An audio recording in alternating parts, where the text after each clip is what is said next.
Bonjour, je m'appelle Louise Vergniaud, je suis chef de projet chez Enoé. Bonjour, je suis Sabine, je suis exploitante agricole. J'élève des moutons, 250 brebis, Île-de-France. Sabine, Louise, bonjour. Sabine, vous êtes à la tête d'une exploitation, facile ou pas facile? Difficile. Compliqué. Allez, il faut parler plus près du micro. Difficile. C'est-à-dire pourquoi difficile? Parlez bien près. Difficile parce que, facile parce que j'aime mon métier et que je le connais, que je le fais naturellement. Mais difficile parce que je suis une femme et que j'ai besoin d'avoir d'une aide pour pouvoir déplacer des choses qui sont lourdes. Voilà. D'accord. Une exploitation très diversifiée. Oui, alors elle est diversifiée, moyennement diversifiée. C'est-à-dire que j'ai des moutons, qui est mon exploitation et qui est l'élevage principal. Et ensuite, j'ai des terres pour faire les céréales, pour les nourrir évidemment, autoconsommation, et pour vendre aussi les céréales. Et vous avez une idée, une vision, parce que vous êtes sensible aux ENR.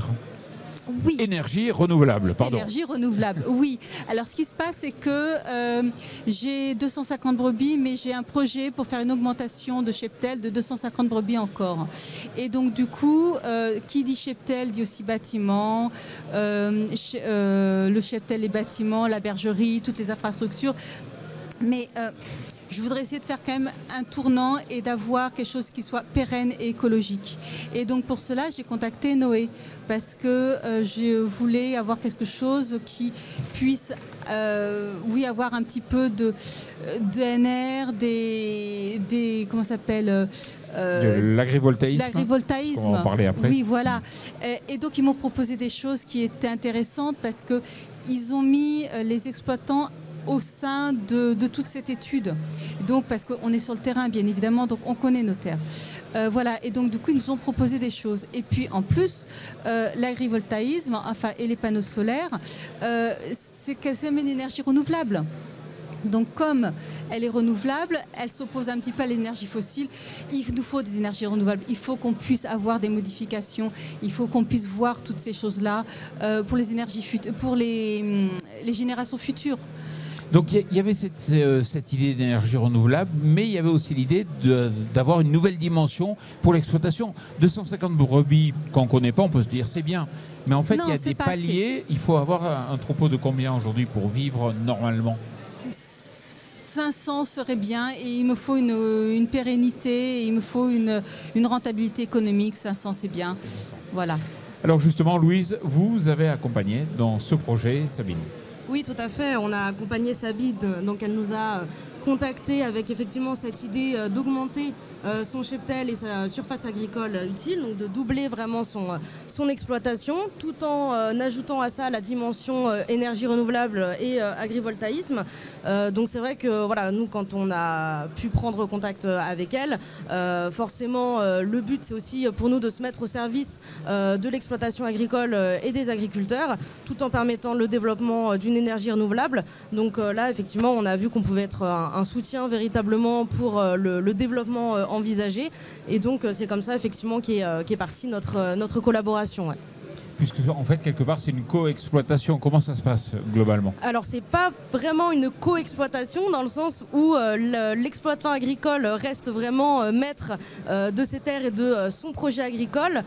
Nous en fait ce qu'on va venir faire c'est simplement installer nos installations photovoltaïques sur les champs où les ovins vont continuer de paître, et faire en sorte en fait que le panneau photovoltaïque en tant que tel, en plus de pouvoir produire de l'énergie, va venir apporter à l'exploitant et au cheptel un certain nombre de services, qu'ils soient économiques, écologiques, agricoles également, avec une certaine amélioration du bien-être animal, etc.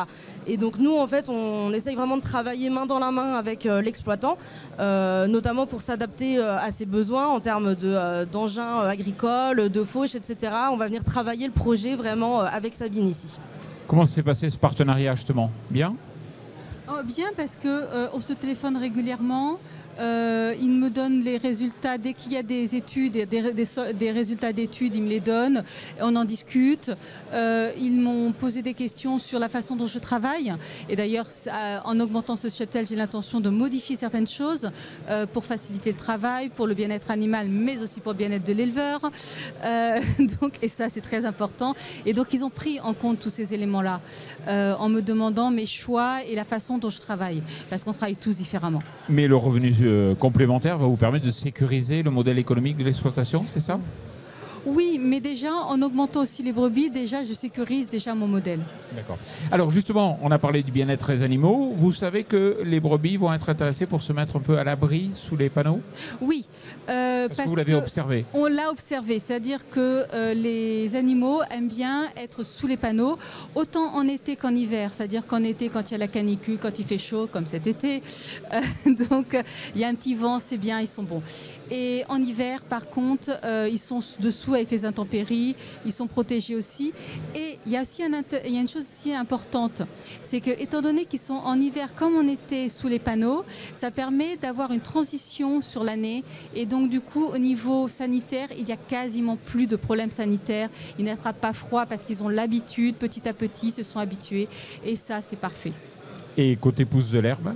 Alors côté pousse de l'herbe, comme il y a de l'humidité, parce que les panneaux cachent un petit peu la terre, mais il y a de l'humidité. Et donc du coup, avec cette humidité, eh bien, ça protège les sols, ça protège la faune, mais ça protège aussi la flore, avec des pâturages qui sont de meilleure qualité. Quand je vous écoute comme ça, je me dis, bon, il faut signer, il y a tout qui est positif. J'espère. Il n'y a pas de négatif ou il n'y a rien qui pose problème? Alors, il y avait des choses négatives, oui, enfin des choses négatives, je le pensais. C'est-à-dire que moi, on m'avait dit, attention, il peut y avoir des problèmes avec les moutons au niveau de leur santé, des choses comme ça. Mais non, parce que j'ai regardé après des études avec l'INRA et apparemment, au contraire, il n'y a pas de problème de santé, ce qui est fondamental pour la reproduction des brebis. Et en plus, ça permet d'avoir des personnes, moi. Vous voyez, je les aime tellement que ce sont mes filles. Ça permet d'avoir des moutons qui sont au contraire en meilleure santé. Et si je peux me permettre d'ajouter aussi, le panneau peut aussi permettre la protection du cheptel, parce qu'on peut nous aussi installer des caméras par exemple à la demande de l'éleveur, ce qui peut lui permettre aussi de surveiller son troupeau un petit peu en temps réel et donc d'améliorer une certaine production, notamment contre les prédateurs. Enfin, en Mayenne, on peut avoir des sangliers, des choses comme ça qui peuvent arriver sur le site. Donc voilà, on est aussi toujours dans cette dynamique un peu de synergie et de protection du cheptel. Sabine, si déjà avec 250 brebis, vous vous ennuyez pas aujourd'hui, si vous allez en avoir 500, comment vous allez faire? Alors, non, je ne m'ennuie pas, c'est vrai, mais... Parlez bien, ouais. Bon, d'accord. Alors non, simplement, je vais créer un emploi d'un salarié à temps plein. Non, à temps plein. Et donc, du coup, on sera deux sur l'exploitation. Et donc, du coup, c'est parce que ça reboucle avec ce que je vous avais dit au début, c'est-à-dire qu'en tant que femme, j'ai besoin de quelqu'un qui puisse m'aider pour tout ce qui est les travaux de force. Et donc, du coup, il sera là. Bon, on est déjà au terme de cette séquence. Juste pour finir, c'est quoi les prochaines étapes? Oui, alors le projet qu'on développe avec Sabine, il est encore assez récent. On est au début de la phase de développement. Donc, c'est-à-dire que là, on est en plein dans les études. Donc, avant de mettre en place un tel projet, il y a forcément beaucoup de choses à vérifier d'un point de vue environnemental, d'un point de vue paysager, d'un point de vue aussi agricole. On a toute une batterie d'études qui nous sont demandées. Donc là, aujourd'hui, on est dans cette phase-là. On va également pouvoir rencontrer les administrations territoriales, les directions des territoires, les chambres d'agriculture, avec Sabine qui sera présente évidemment pour leur partager son projet agricole. Donc voilà, aujourd'hui c'est vraiment cette phase-là qui est en cours. Et puis après, donc, ce sera le permis de construire d'ici vraiment un an environ, quoi. Bon. Sabine Louise, merci beaucoup et puis longue vie à ce projet et qu'il devienne bien sûr réalité. Merci bien. Merci beaucoup, merci de nous avoir accueillis.